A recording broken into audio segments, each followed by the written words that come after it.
Assalamualaikum warahmatullahi wabarakatuh. Waalaikumsalam warahmatullahi wabarakatuh. Baik Mbak, sebelumnya perkenalkan saya Siti Beida, mahasiswi dari UIN Wali Songo Semarang. Sekarang ini saya semester 6 dan ini saya ada tugas dari mata kuliah kewirausahaan. Sebelumnya boleh perkenalan dengan Mbak siapa? Boleh dengan Mbak Dia. Oh iya, di sini kan saya ada tugas untuk analisis SWOT dari suatu usaha gitu ya. Nah Mbak ini usahanya di bidang apa ya Mbak? Usahanya di bidang kue kering. Oh, kue kering gitu. Oke, sebelumnya boleh saya wawancarai mengenai analisis SWOT dari usahanya Mbak? Oh boleh, silakan. Oke. Kalau boleh tahu, aset berwujud yang Mbak miliki waktu Mbak menjalani usaha ini apa aja ya Mbak? Aset yang pertama adalah aset peralatan, itu ada oven, mixer, sama peralatan pembuatan kue lainnya. Yang kedua adalah pelanggan tetap. Oh iya. Dari produk Mbak sendiri kan kue kering ya, untuk kelebihannya itu apa ya Mbak yang membedakan dari produk yang lainnya? Dari yang membedakan adalah kualitas rasa dan juga bahan-bahan yang digunakan. Oh iya. Untuk yang selanjutnya itu yang membedakan dari apa produk pesaingnya itu kan selain kualitas rasa dan lainnya itu ada lagi kan Mbak?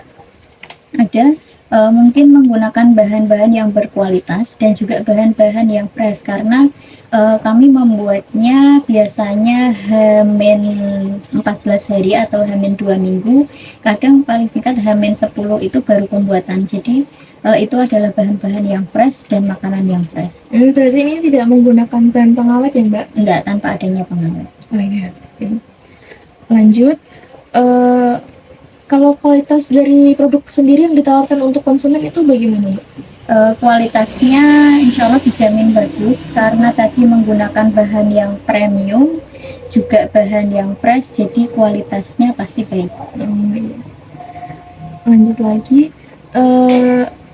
untuk manajemen manajemen pengelolaan pemasukannya itu, adakah tips tersendiri dari Mbak agar tidak mengalami kerugian seperti itu?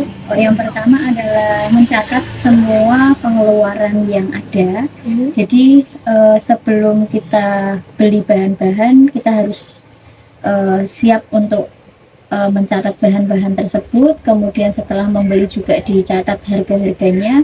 Kemudian setelah tahu harganya, yang kedua adalah menentukan harga untuk jual, karena takutnya nanti kalau harga jualnya terlalu tinggi nanti juga pengaruh ke pelanggan, kalau terlalu rendah juga nanti malah pengaruh ke kerugiannya. Yang ketiga adalah mencatat setiap pemasukan setelah barang itu terjual. Oh begitu. Lanjut ke pertanyaan selanjutnya ya Mbak, untuk membuat bisnis Anda menjadi lebih baik itu adakah hal yang Mbak persiapkan atau tambahkan lagi gitu?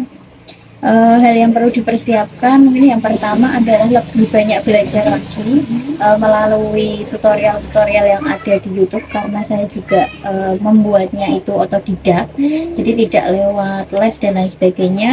Yang kedua adalah selalu menerima kritik dan saran dari para pelanggan, karena itu yang paling penting agar bisnis kita semakin maju, agar rasa juga semakin baik.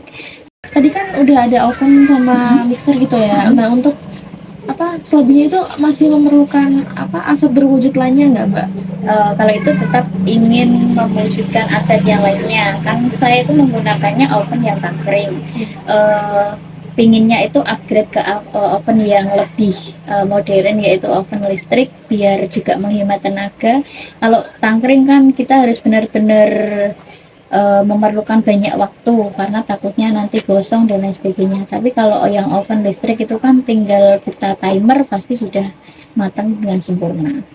Dari produk Mbak sendiri tuh ada yang menjadi kekurangan nggak dari produknya? Kekurangannya pasti ada. Yang pertama, tidak bisa menerima orderan banyak, karena memang tenaganya hanya saya sendiri, belum berani untuk merekrut tenaga yang lain. Untuk saat produksi sendiri itu adakah kesulitan yang Mbak hadapi gitu waktu melakukan produksinya? Ada kesulitan yang dihadapi, karena tadi yaitu membuat sendiri ya. Kesulitannya ya kerepotan untuk diri sendiri, mungkin ke dapur, kemudian kita packing lagi, kemudian ke oven, pencetakan, kemudian packing sendiri juga lagi. Nah, ini kesulitannya. Yang kedua, saat mengoven itu harus ekstra sabar karena tadi menggunakan ovennya itu adalah oven tangkring ya, jadi harus benar-benar diamati dengan baik agar tidak gosong. Untuk selanjutnya itu apakah ada acara atau event yang biasanya Mbak itu manfaatkan untuk mempromosikan dari produk Mbak sendiri gitu? Manfaat event yang ada biasanya adalah event pas lebaran karena kue kering ini kan munculnya pas lebaran saja. Jadi yang memanfaatkan pas hari raya Idul Fitri, sebelumnya itu pas Ramadan. Nah, untuk apa ya, menjalankan usaha ini apakah Mbak apa ya, bekerja sama dengan pihak lain gitu untuk ya mempromosikan atau untuk supaya produknya itu lebih dikenal gitu?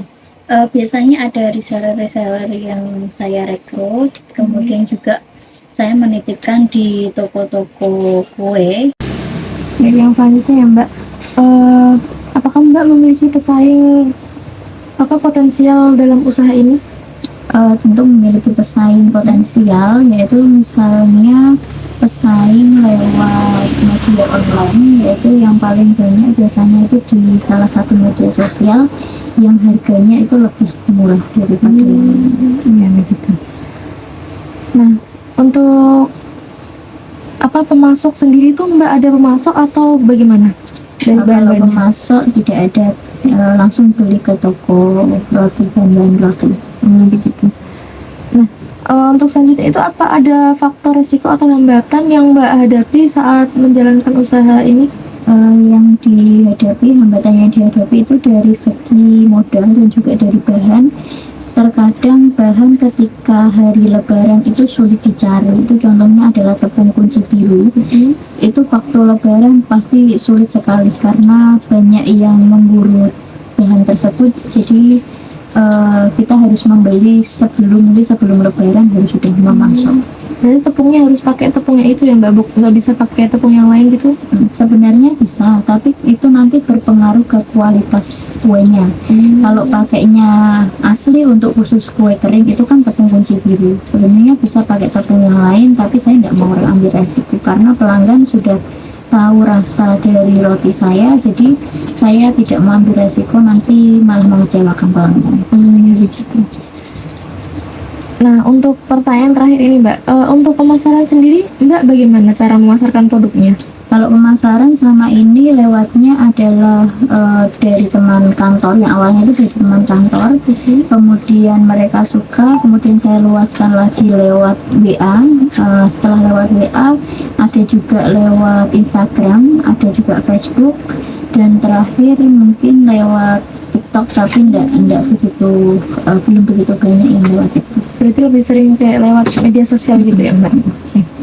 Sepertinya cukup sekian wawancara yang saya lakukan untuk analisis SWOT dari usaha yang Mbak lakukan. Semoga usahanya makin berkembang dan lancar ya Mbak. Amin. Ya, terima kasih banyak sebetulnya atas waktunya. Assalamualaikum warahmatullahi wabarakatuh. Waalaikumsalam warahmatullahi wabarakatuh.